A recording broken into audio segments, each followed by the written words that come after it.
नमो वरहंतारं नमो सिद्धारं नमो आर्याणं नमो वज्रायाणं नमो लोये सवसाहुरं शुद्धात्मानमनेकान्तं साधुमुत्तं मंगलं वन्दे सन्दष्टिसिद्ध्यर्थं सन्दष्ट्यर्थप्रकाशकम् मंगलम भगवान वीरो मंगलम गौतम गणे मंगलम कुंद कुंदाद्यो जैन धर्मोस्तु मंगलम सर्वमंगल मांगल्यम सर्वकल्याणकारकम प्रदानम सर्वधर्माणां जैनम जयतु शासनम नमः श्री वर्धमानाय निर्धूतकल्लात्मने सालोकानां तुलोकानां यद विद्यादर्पणायते।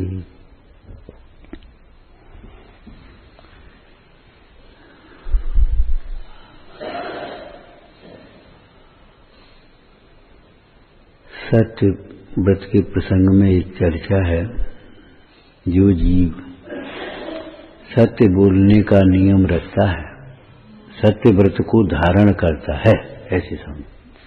जो जीव सत्य व्रत को धारण करता है वह कदाचित कोई बात वैसे भी कह दे तो सत्य हो जाती है। माने उस सत्य वाणी के प्रभाव से उस माने पहले तो वो सत्य वाणी बोल रहा है और फिर जो बोल गया सो ही सत्य हो गया। ऐसा उसका निमित्त निमित्तिक संबंध है। वाणी मिलना जितना दुर्लभ है, जिनवाणी मिलना उससे अनंत गुना दुर्लभ है।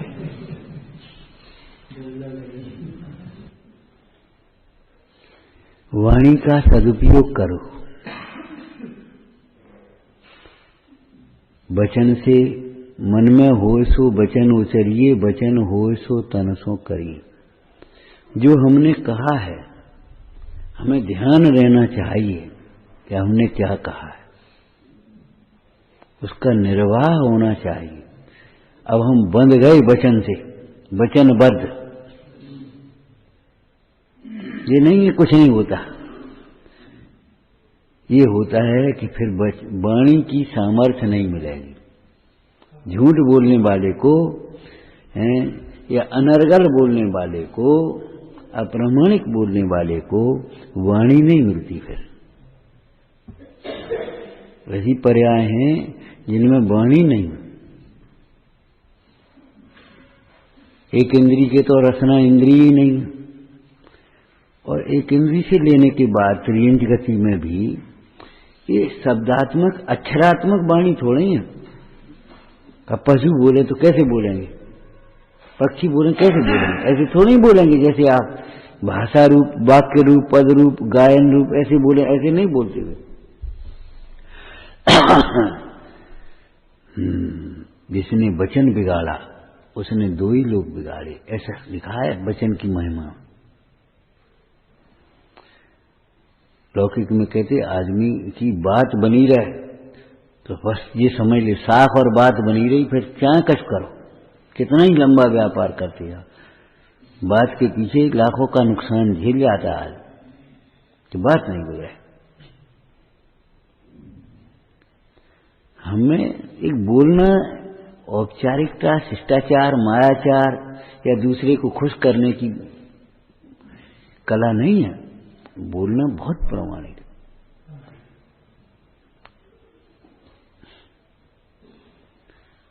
है। जैसे क्षमा के प्रसंग में हम कई बार कहते इस विषय को, क्षमा करो, ये कोई भाषा नहीं है। किस गलती के लिए क्षमा मांग रहे, उस गलती को बोलो स्पष्ट, हमसे ये अपराध हुआ है और आप क्षमा करें। आगे से फिर ये अपराध नहीं मिलेगा, इसके संबंध में हमने ये विचार किया है। अब तुम बताए, ये बहुत बिल्कुल मतलब अभिनय, अभक्ति, पाप, मिथ्यात, जो कुछ भी कहना हो कह लो।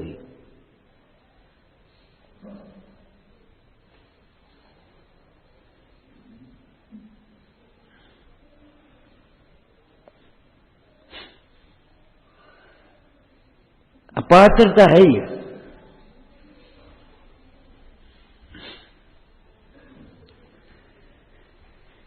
क्या कहा? जिन वचनों का आदर करो अपने वचनों की संभाल करो। और वचन माने बोलना, बुलवाना, अनुमोदना करना। कठोर वचन बोलना भी नहीं चाहिए और बुलवाना भी नहीं चाहिए। ये प्रतीक्षा मत करो हमसे कहा जाए कुछ। समझदार को इशारा बहुत होता है, उस इशारे के हिसाब से अपने को समझ लेना चाहिए।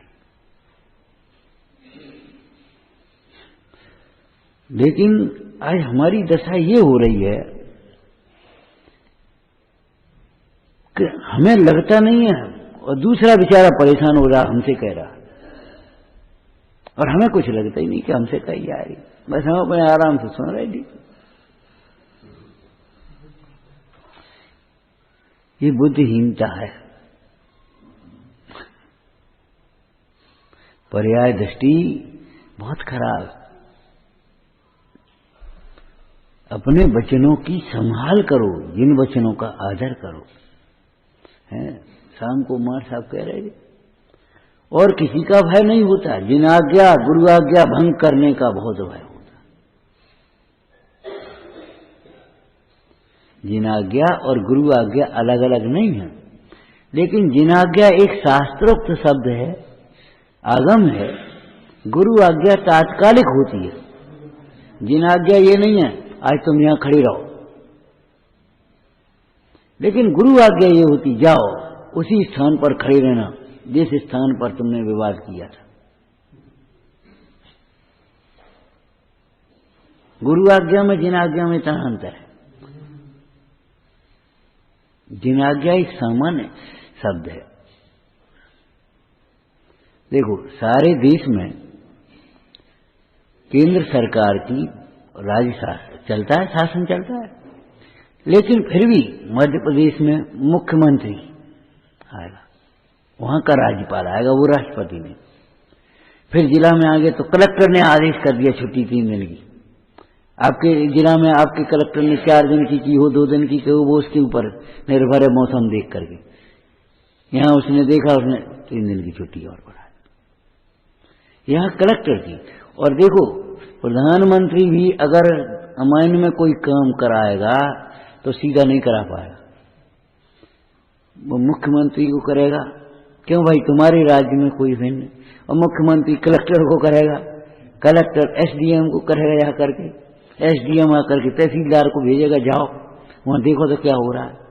फिर वो अगर मोहल्ले में कोई बात है तो वो सरपंच को बुलाया, क्यों भाई अमुक गली बननी है, 8 दिन में बन जानी है, ध्यान रखो। होगा यहीं से। तो गुरु आज्ञा ये होती है कि भाई जिन आज्ञा आएगी तो काय के माध्यम से आएगी, आएगी कहां से?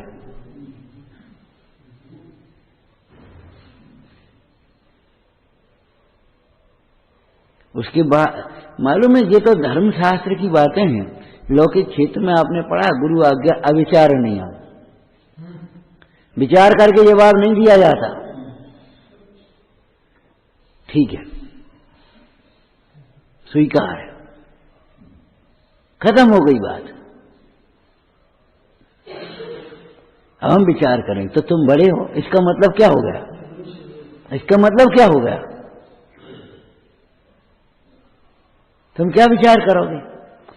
जैसे आजकल के क्षेत्र में वो लड़के कहते हैं हम लड़की देखेंगे, लड़की कहते हैं हम लड़का देखेंगे, तो तुम माता पिता से ज्यादा होशियार हो गए, इसका मतलब क्या हो गया? उस चक्कर में कितना अनाचार हुआ, कितने अंतरजातीय संबंध हुए, कितने वैसे हुए, कितने क्या हुआ, माने कितनी व्यवस्थाएं बिगड़ी, सामाजिक अनुशासन, पारिवारिक मतलब परिवेश कितना विकृत हुआ कि हम खुद देखेंगे। निभाना तो हमें है, अब बड़ी आए तो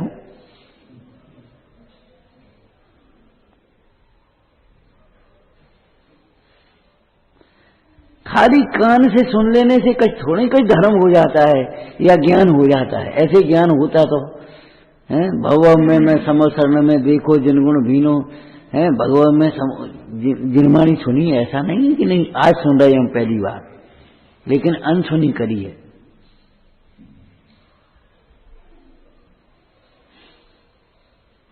सबसे पहला काम है ये, सबसे बाद में जो आप सोचते हैं। जिसको करना चाहिए विस्मरण उसका करते हैं स्मरण, पढ़िए ना। ऐसे जिसको करना चाहिए गौण उसको करते हैं मुख्य, और जिसको करना चाहिए मुख्य उसको करते हैं गौण। जो सबसे पहले करना है तो सबसे बाद में मिल गई तो ठीक है कर लिया, तो ठीक है, नहीं कर लिया तो कोई मतलब नहीं। ये व्यवहार परमार्थ का घात करने वाला है।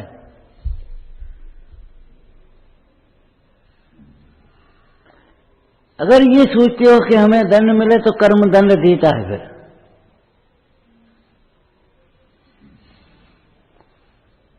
सज्जन पुरुष दंड नहीं देती।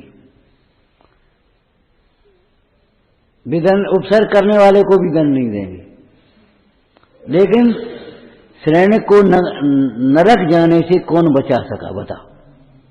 यशोधर मुंडाज की क्षमा से श्रेणी की गति सुधर पाई। जो आयु का संक्रमण, वो अपकर्षण हुआ, वो आयु का अपकर्षण तो उनके सम्यक्त्व के साथ जो विशुद्धि भक्ति जगी उससे हुआ। बाद बाकी यशोधर मुंडाज की क्षमा से भी क्या श्रेणी की गति बदल पाई।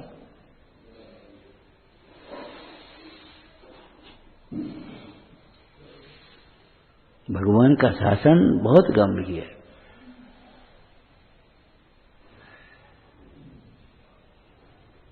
अब तक तुमको बिन जाने, पाए दुख निज गुण हाने।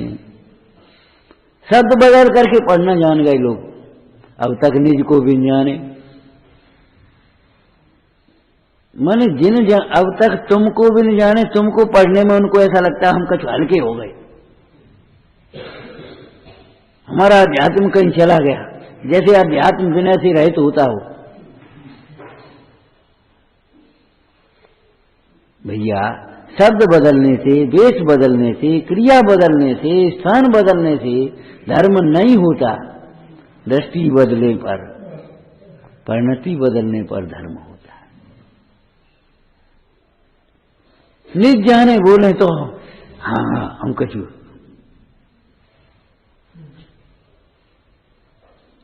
ये बताओ दर्पण देखे बिना अपनी शकल कैसे देखोगे? अनंत को जाने बिना अपने को कैसे जानोगे? कहाँ जानोगे?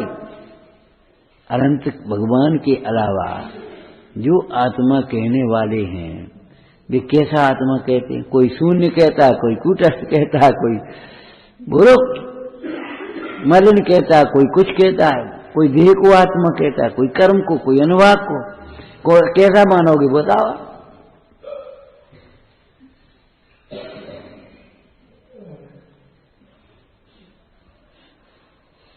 कैसे लिखा होगा पंडित जी ने? अनंत भक्ति और सम्यक दर्शन में नाम भेद है। सम्यक दृष्टि कोई सच्ची भक्ति होती है, और अनंत का सच्चे भक्त को सम्यक दर्शन होता ही है। अनंत की भक्ति हो और सम्यक दर्शन ना हो ऐसा होता ही नहीं है। और सम्यक दर्शन हो अनंत की भक्ति न हो, अनंत आदि के प्रति ऐसा होता ही नहीं है। विविक्षा भेद है, इनमें विरोध मत समझ लेना।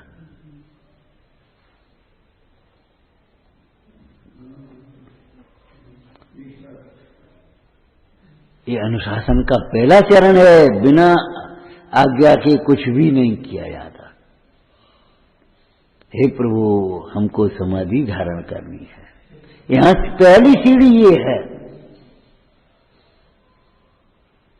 अब बेजाने बिन का काम जाए।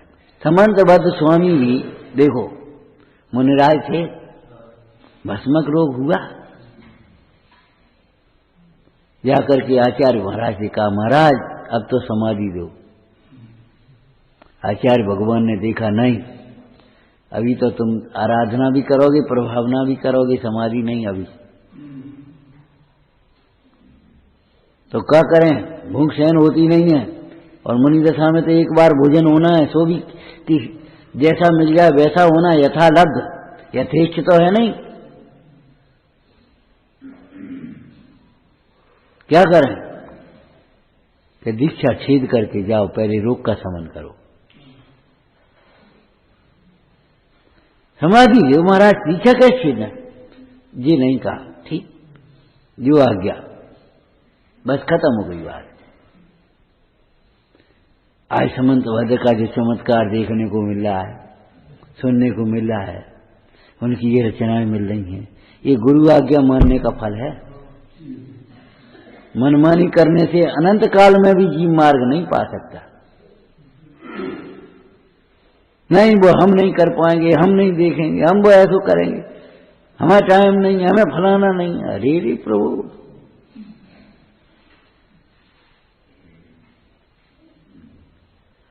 एक दृष्टांत सुनाया था तुम्हें याद है कितने दिन पहले। एक लड़का था बिल्कुल कम बुद्धि का, भोला, लेकिन मां का बहुत आज्ञाकारी, गरीबी परिस्थिति, मजदूरी करे नहीं, ठीक है, पिताजी रहे नहीं, तो मजदूरी करने के लिए गया।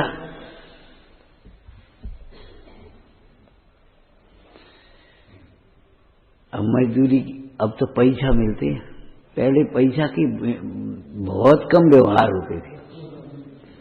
अनाज दे दो, कुम कसी दे दो, कुम भी दे दो, जिनके घर बिन्ने कपड़ा दे दो, बिन्ने ऐसे ऐसे चलती थी ये मजदूरी। पुराने लोगों को शायद याद हो, देखा हो थोड़ा हो। तो उसने यहां मजदूरी करी,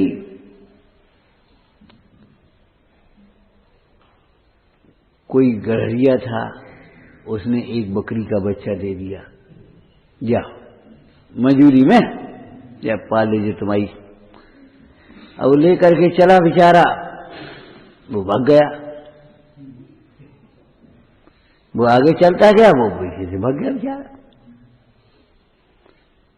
चला आया, क्यों बेटा ऐसे थोड़ी लाते, अरे जब बकरी का बच्चा दिया उसने, उसको बांध करके ऐसे लाना चाहिए, रस्सी पकड़ करके। दूसरे दिन गया तो वो तेली के घर में उसको काम मिला, तो उसने क्या नाम ग्वाले के घर में से उन्हें मक्खन धरा था, उन्हीं की ले जा, तो मटकी को उसने रस्सी से बांधी, खींचते थे, मटकी फूटे ही जाने कि कोई चीज आती ऐसे थोड़ी, ऐसे बांध करके खींच करके लाना चाहिए।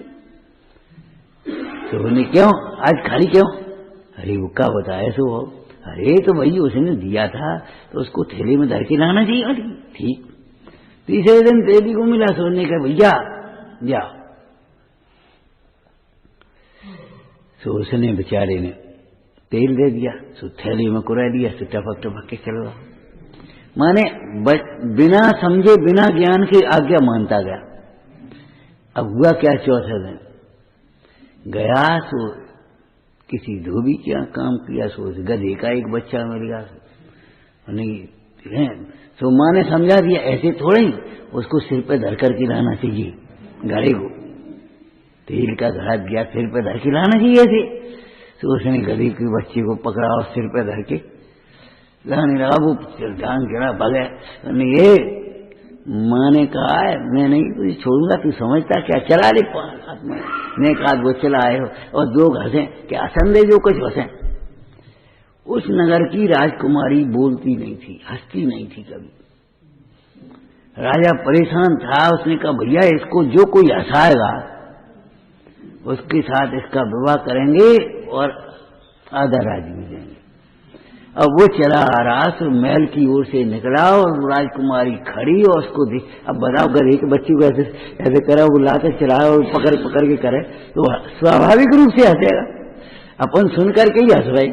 तो वो तो देख करके खिलखिला करके हंस पड़ी राजकुमारी, और काम मन गया। नहीं भैया राजकुमारी हंसी क्यों हंसी, बुलाओ उसको, कैसे हंसी, क्यों क्या देखो जी, बुलाओ इसको, इसको देख करके हंसी, विवाह करा राजकुमारी को राजा का।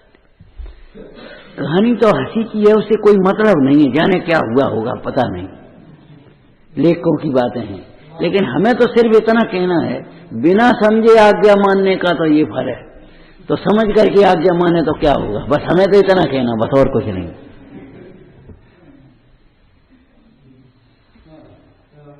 हमें तो सिर्फ इतना कहना है, बिना समझे आज्ञा मानने का तो ये फल है। वो राजकुमारी और राज्य मिलता है, तो जो जिनवाणी की समझ करके आज्ञा माने उन्हें मुक्ति का साम्राज्य क्यों नहीं मिलेगा। ये तो है अपने लौकिक चुटकिलों की बातें, सोते से हंसने की बातें हैं। देखो क्या लिखा, बिन जाने हु नमत आपको जो फल पावे। क्या लिखा, हे भगवान, बिन जाने हु नमत आपको जो फल पावे, नमत अन्य को देव जान सो हाथ न आवे। हे भगवान, आपके स्वरूप को यथार्थ बने द्रव्य गुण पर्याय आदि से जाने बिना भी आपकी भक्ति से जो फल मिलता है, परिणामों की विशुद्धि से, वह किसी को देव मान करके और आशा लगा करके ऐसे मांगने से भी नहीं मिलता। क्यों क्यों नहीं मिलता, बोलो? कोई पक्षपात की बात है? नहीं। फिर क्यों, ऐसा क्यों लिखा? भैया, यहां पापाचरण की प्रवृत्ति तो छूट गई है पहले। हमारी ऐसी लौकिक विधि है, व्यवहारिक विधि है, सवेरे उठो, मंदिर आओ, देर में आना छूटा, प्रमाद छूटा, और नहा धो करके आओ, नीचे देख करके आओ, यहाँ पैर छूटो, जय जय करते हुए आओ, विनय से आओ, माने पाप यहाँ छूटते हैं देखने से भी, और पापों के छूटने से दुख छूटता है, और पुण्य के होने से अनुकूल सामग्रियां मिलती हैं। लेकिन बिन जाने, जब तक यथार्थ स्वरूप को न जाने, तब तक वह पुण्य तो बांध सकता है, मोक्ष मार्ग का प्रारंभ नहीं कर सकता। मोक्ष मार्ग का प्रारंभ तो स्वरूप को यथार्थ जानने पर ही संभव है। मतलब ये है, चाहे व्रत लेना हो, चाहे दीक्षा लेनी हो, चाहे उपवास करना हो, चाहे ग्रंथ का स्वाध्याय करना हो, चाहे यात्रा करनी हो, चाहे कहीं चर्चा को जानी हो, बिना गुरु आज्ञा के कुछ भी नहीं होता मोक्ष मार्ग में भी। ये है शिष्य का पहला लक्षण है विनय। बाद बाकी बुद्धि कम हो उसके हाथ की बात नहीं, शरीर स्वस्थ नहीं हो, कमजोर हो, उसके हाथ की बात नहीं, उसे कोई फर्क नहीं पड़ता। छोटा हो, बड़ा हो, गरीब हो, अमीर हो, इससे कोई फर्क नहीं पड़ता। लेकिन विनय रहे तो वह शिष्य नहीं है, शत्रु है। शत्रु कैसा कि शत्रु जैसे पीड़ित करता है, ऐसे ये निरंतर संताप उत्पन्न करते हैं। ये लिखा।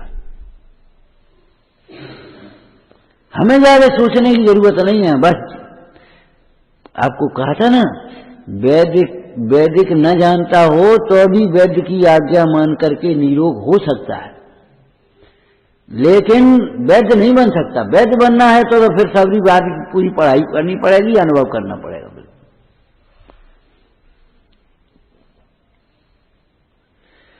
समाधि में भी पहला चरण यही है। समाधि की पहली लक्षण क्या कहा था, पहली सीढ़ी, जब कोई उपसर्ग हो, धर्म में विघ्न हो, शरीर धर्म में सहायक नहीं हो, बाधक हो रहा हो, तब समाधि की प्रतिज्ञा की जाती है। जब तक शरीर सहायक हो रहा है धर्म ध्यान में, या हो सकता है, तब तक बराबर। लौकिक में भी आपको दृष्टांत दिए थे, जिसकी रिपेयरिंग हो सकती है उसको फेंकने की जरूरत नहीं। जब वो रिपेयरिंग लायक नहीं है, ये ने सीधी हो, ये ने कोला जी हो, हाँ भैया ला सी दे दे। अब जी 10 साल होंगे फाटे घिस के बको, यहाँ से फटको, यहाँ से सिलको, यहाँ छेद आएगा, अब ये सीधी हो। अब महाराज अब काट में वो, अब दूसरे ले। एक न्याय है कि नहीं है, बोलो? ये थोड़े ही नए को जी को अब जब फेंको, ऐसा नहीं है। आप विचार करो, जब रिपेयरिंग लायक नहीं रहता, ऐसे ही शरीर भी जब रिपेयरिंग लायक नहीं है, असाध्य रोग हो गया, असाध्य बुढ़ापा आ गया, अब थोड़ी लौट के फिर आएगा, तब वो समाधि धारण की जाती है। और समाधि धारण करने का मतलब है हमने निर्यापक आचार्य को सौंप दिया अपने को। अब वे जो कहें उस हिसाब से चलेंगे। कब भोजन पानी छोड़ना है, कब औषधि छोड़ना है, कब क्या करना है, कब बैठना है, बस वे जाने। और हमारा काम तो आज्ञा पालन करने का है, हमारा काम अलग से दिमाग लगाने का नहीं।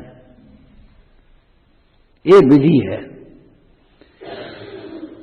धर्म साधन की यही विधि है। लौकिक में भी यही विधि है। बच्चे को शिक्षा ग्रहण करना है, विद्यालय के अनुशासन का पालन करना है, कक्षा में पढ़ना है, कक्षा के अनुशासन का पालन करना है। अपने हिसाब से कुछ भी नहीं चलेगा। हाँ, तो साहब वो अध्यापक है खड़े रहो, हमें चक्कर आते हो, तो अरे नहीं कहेगा, कह दो ना आप हमको कमजोर है, हमको चक्कर आ रही। कहने में तुम्हें परेशानी क्या होती है? हमको बुखार आया तो अरे भैया पहले तो विनय वालों को कम आए, वो सुन लो कान लगाए। सही कह रहे हैं ये बात है। रोग भी पाप के उदय से होते हैं, लेकिन आपको तकलीफ है, आप कह दीजिए, उसके बाद जिम्मेदारी उसकी। लेकिन पहला कार्य ये है, आचरण करते हैं, और आचरण वे कौन होते हैं? आचार्य होते हैं। और आचरण करना ये शिष्य का कार्य होता है, साधु का कार्य होता है। पर की बात नहीं है। दूसरा कोई कहता है तो जाओ आचार्य के पास, हम नहीं है इसके लिए कोई।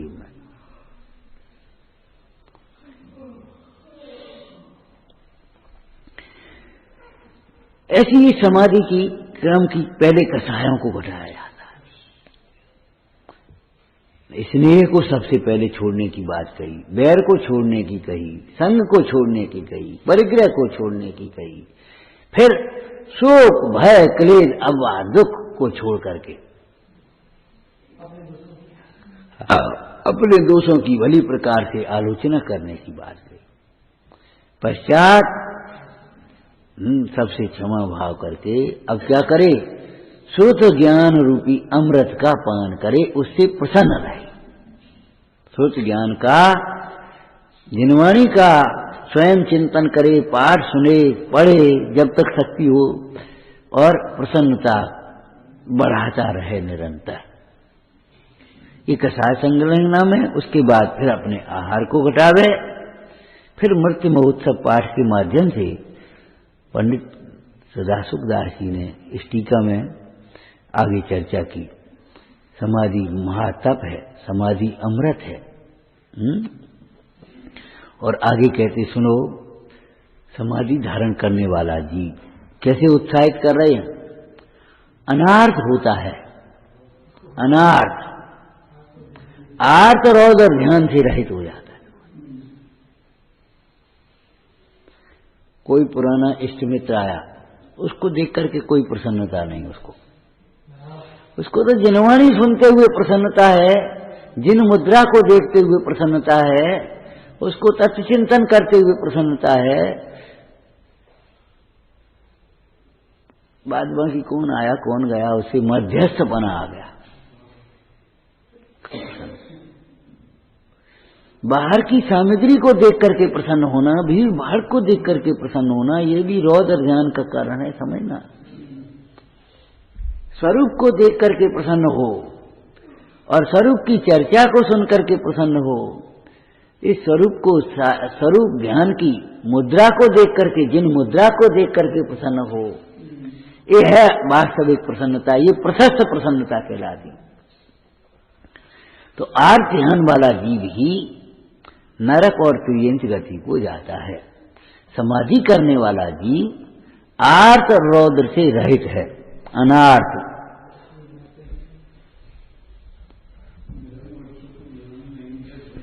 हाँ, अनार्थ शांतमान मर्त्यो न त्रियग न पिनारक। अनार्थ और शांतमान। शांतमान का कल सवेरे क्या अर्थ किया था? प्रतिकूल प्रसंगों में भी शांत रहना, तत्व विचार के बल से शांत रहना, वेद ज्ञान के अभ्यास के बल से शांत रहना, अशांत नहीं होना। शांत रहने की कोई विधि स्तुतियों में पड़ी है? मन शांत भयो। कब? इस ऊपर से बोलो। हाँ,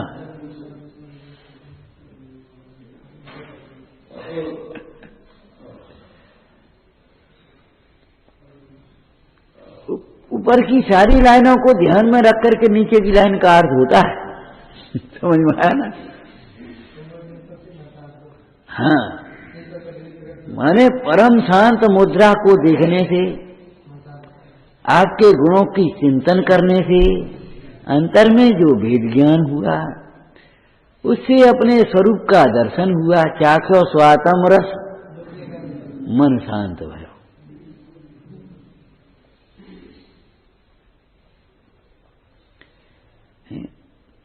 तो शांत चित्त वाला, शांतिमान, झूठी झूठी शांति नहीं, इच्छा की पूर्ति हो सुशांति। हमें तो शांति, इच्छा की पूर्ति होती है, शांति लगती है, बहुत शांति है। तो भैया ठीक है, अच्छा है। क्या अच्छा है? हमारी परिणति किधर जा रही है तो देखो, स्वच्छंदता की ओर जा रही है, प्रमाद की ओर जा रही है, विषयों की ओर जा रही है कि हमारी परिणति अनुशासित हो रही है, चुस्त हो रही है, सावधान हो रही है, जितेंद्रिय हो रही है। अच्छा तो तब है, पतन अच्छा नहीं है, उत्थान अच्छा है। हमारी परिणति ऊपर उठ रही है कि नीचे गिर रही है? कि इच्छा के हिसाब से चलता है या बस कोई कुछ कह नहीं कर सपने से कुछ है तो अपन करते जाओ, जाते जाओ, अपने आराम से आराम का होता। यहाँ बहुत शांति है, शांति है। शांति का कारण, एक शहर का व्यक्ति आया, दृष्टांत बता रहे, गांव में, बोले यहां बहुत शांति है। ठीक है, लेकिन एक बात है, आवागमन के साधन कम है, सड़कें खराब, बिजली में कम है। हमने कहा इसीलिए तो शांति है। भले आदमी अगर 5-5 मिनट पर गाड़ियां दौड़ने लगे हैं, भीड़ मची आ है, और यहाँ भी फैक्ट्रियां खुल जाए, 24 घंटा बिजली होगी तो 24 घंटा टीवी चलेंगे, नल चलेंगे, पानी बहेंगे, मच्छर होंगे, भीड़ भाड़ होगी, कोलाहल होगा। भैया शांतता तो इसीलिए ये सब साधन नहीं है। महाराज के जीवन में बड़ी शांति है। शांति तो इसलिए है वो परिग्रह नहीं है।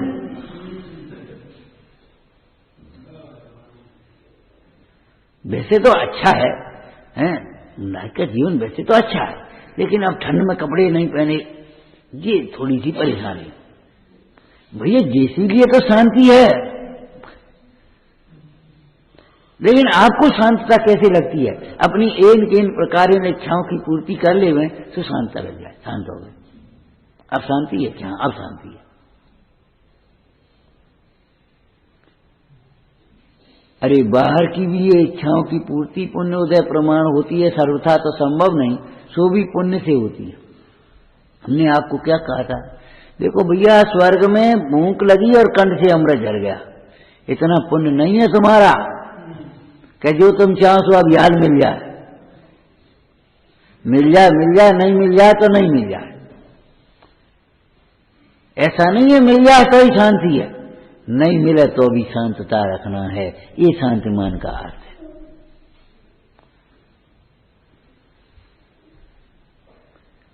क्रोध के प्रसंग में क्रोध नहीं होना वह क्षमा है। वैसे तो क्षमा सभी को दिखाई दे रही, क्षमा माने। मान के प्रसंगों में मान न होना ये मार्गव है। माया के प्रसंग में माया नहीं आना, लोभ के प्रसंग में लोभ नहीं होना, इसका नाम धर्म। तो जगत जिन प्रसंगों में अशांत होता था, होता है, और आप भी अज्ञान दशा में जिन प्रसंगों को लक्ष्य करके अशांत हो जाते थे, वे प्रसंग बनने पर अब अशांतता नहीं होना, ये शांतिमान का अर्थ है। भगवान आत्मा शांतमयी है। कैसी है? शांतमयी है। और आत्मा का अनुभव करने वाला जीव शांतिमान हो गया। हाँ, समय हो गया। आपको कहा ना, मिश्री मीठी होती है और मिश्री जहां घुलती है सो मीठा होता है। मिश्री मीठी है, वो उसे किसी के द्वारा मीठी नहीं की जाती, लेकिन मिश्री जिसमें घुलती है सो मीठा होता है। कोई अगर ये कहे मुंह मीठा कराओ भाई, खुशी का अवसर है, मुंह मीठा कराओ, कर लो मुंह मीठा, लो खाओ। नहीं, हम मिश्री मुंह में नहीं देंगे, मीठा नहीं खाएंगे, मुंह मीठा कराओ। कैसे हो सकता है? कोई मिठासमय वस्तु को मुंह में रख करके घोलेगा तो ही मुंह मीठा होगा। ऐसे आत्मस्वरूप को दृष्टि में लेकर के, आत्मस्वरूप को उपयोग में लेकर के जो उसे जानेगा, अनुभव करेगा, वही शांत होगा। है? वह प्रतिकूलता में भी शांत रहेगा। और ये तो कृत्रिम शांतता है, शांति जैसी लगती है, शांतता है नहीं, वो तो नेक में अशांत हो जाएगा। समझ में आया ना? मिश्री मिठासमय है, और मिश्री जहां रखती है, जहां घुलती है, वहीं मिठास होता है। ऐसे आत्मा शांतिमय है, और जहां आत्मा घुलता है, जिसके ज्ञान में आत्मा आता है, दृष्टि में आत्मा आता है, भावना में आत्मा आता है, ध्यान में आत्मा आता है, बस उसका चित्त शांत हो जाता है। ये परमार्थ हो गया। ऐसे ही भगवान मंगलमय हैं। 4 मंगल के पाठ में पढ़ा बालबोध में तुमने क्या? जी तो बोलो ना, बोलो फटाफट, क्या पढ़ा है? अरे तुम्हारा क्या पूछ रहे? अरहंतादिक स्वयं मंगलमय हैं, और उनमें भक्ति भाव होने से परम मंगल होता है। और होता है का दृष्टांत देना था हमें। अरहंतादिक स्वयं मंगलमय हैं, और उनमें भक्ति भाव होने से, उनमें भक्ति भाव होने से का क्या अर्थ हुआ? उनको हृदय में बसाने से, उनके स्वरूप का चिंतन करने से, उनके स्वरूप की श्रद्धा करने से, उन जैसा होने की भावना माने से, है समझ में आया ना, मंगल होता है। एक काम करो, एक पत्थरा लेकर के ध्यान करो तो थोड़ी मंगल होगा। वो पत्थर जो है वो मंगलमय नहीं है। वो पत्थर का ध्यान करने से कैसे मंगल होगा तुम्हारा? क्यों भाई? विचार करो। एक स्त्री पति का ध्यान कर रही है, एक माता पुत्र बाहर चला गया, पुत्र का ध्यान कर रही है, वो थोड़ी मंगल होगा उसका। अरहंतादिक स्वयं मंगलमय हैं, अरहंतादिक का ध्यान करने से मंगल होता है। ऐसे ध्यान की भक्ति, अरहंतादिक के ध्यान की एक उत्कृष्ट दृष्टांत दिया। जैसे गरुड़ मंत्र को उच्चारण करता हुआ साधक साक्षात गरुड़ जैसा हो जाता है। साक्षात गरुड़ जैसा समझ गए कुछ कार्य की अपेक्षा? वो उधर मंत्र पढ़ता है, उधर वो सर्प पढ़ता है। गारुणी बोलते ना, गारुणी है ना, कि वो जैसे वो मंत्र साधक है ना, तो वो मंत्र पढ़ता हुआ सर्व के विष से रहित तो करता है। वो साक्षात गरुड़ जैसा कार्य कर लेता है, गरुड़ जैसा होता है। ऐसे हे प्रभु, आप ध्याता हुआ जीव साक्षात आप जैसा हो जाए तो इसमें क्या आश्चर्य। दर्शन समझ में आया? जैसे गरुड़ मंत्र का साधना करता हुआ साधक जीव साक्षात गरुड़ जैसा हो जाता है। साक्षात गरुड़ जैसा माने जैसे गरुड़ से सर्प, ऐसे ही वह आपके स्वरूप का साधक जी ध्याता जी स्वयं आप जैसा ही हो जाए, इसमें क्या आश्चर्य है। वो स्वयं मंगलमय हो जाता है, क्योंकि उसने मंगलमय स्वरूप का ध्यान किया। व्यवहार से मंगलमय परमेष्टि भगवान का ध्यान किया। इसी में से अर्थ किया था पंच परमेष्टि का स्मरण करते हुए दे छोड़े। इसका अर्थ किया था पंच परमेष्टि का स्मरण, माने पंच परमेष्टि द्वारा बताए गए स्वरूप का स्मरण करते हुए देह छोड़े। ज्ञान शरीर को लक्ष्य करते हुए इस शरीर से निर्मम हो जाए। बार बार ज्ञान शरीर, मैं तो ज्ञान शरीरी, मैं तो ज्ञान शरीरी, मैं तो ज्ञान शरीरी। उस ज्ञान शरीरी की ऐसी धुन लगाए कि ये शरीर बिल्कुल भिन्न भाषित हो जाए। बस तो क्या कहा, अनार्थ शांतमान जीव, अनार्थ शांतमान मर्त्यो न तिर्यज्ञ नारकी नारक। वह तिर्यंत और नारक नहीं होता। क्यों नहीं होता? नारक का परिणाम नहीं है ना। ध्यान तिर्यंत गति का और नरक गति का कारण है। यहाँ आपको कहा था ना, आत्म में रौद्र और आत्म दोनों अंतर्गर्भ में समझ लेना चाहिए। ये नास्ती से कहा। तो फिर तुमको क्या भय?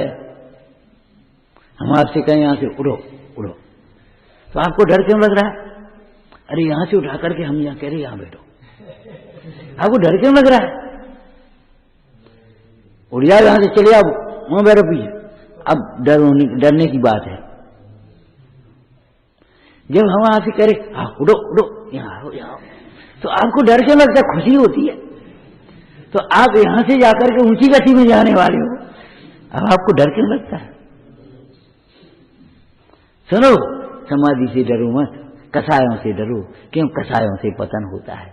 और समाधि का नियम लेने के बाद अब अर्ध ध्यान न हो पाए, इस बात की सावधानी रखो। क्यों? आरत से गति नीचे हुए है, आरत से गति नीची हुई है, आर्त से ध्यान से गति बिगड़ती है। इसलिए आर्त ध्यान न हो पाए, अब तो इस बात का सावधानी रखो। तो वहां तो कहा नास्ति से, अब अस्थि से कहा धर्म ध्यानी पुरोमर्त्यो, धर्म ध्यानी पुरोमर्त्यो अनसनीत्व मरेश्वरा। धर्म ध्यानी अनसनी, क्या कहा?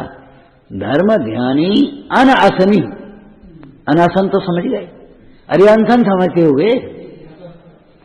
हाँ, अनशन, अनशन समझ गए? भोजन से रहे, आहार आदि से रहे। अब अनासनी का अस्थि करो, ज्ञान असनी। जैसे अशरीरी इधर ज्ञान शरीर, ऐसे अनासनी ज्ञान असनी।